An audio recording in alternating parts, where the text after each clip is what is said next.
अस्सलाम वालेकुम दोस्तों, अज तुहाडे वास्ते बहुत ही ज़बरदस्त वीडियो ले आंदी। तो वीडियो ज़रा एंड तक वेखिया कि इंशाअल्लाह तुहानूं अच्छी तरह इन्फॉर्मेशन देवांगे।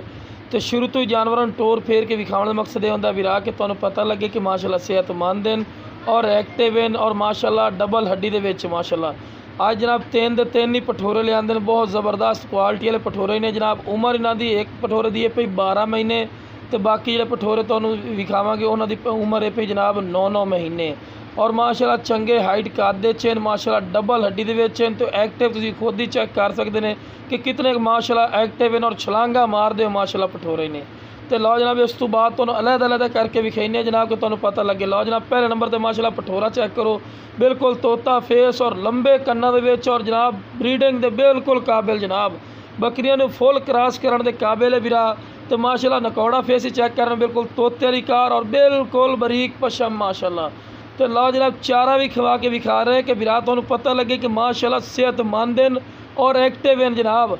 और जनाब अगर तुसीं मंडियां दा विजिट करसो तो जनाब मंडियां ते रेट इन्हां जिहड़ा है पिया वो एक बकरे का तुहाडे कोल 40-40 हज़ार रुपया मंग लई सन, लेकिन अपना बिल्कुल मुनासिब इंशाअल्लाह रेट हो सी जिहड़ा बाई कॉल करसी और बिल्कुल मुनासिब रेट ते कर सी।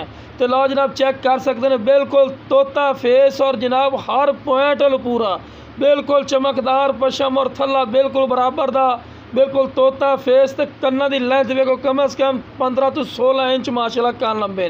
तो झालर नकौड़ा ही चेक कर रहे हैं, बिल्कुल तोते वाली कार माशाअल्लाह फेस चू।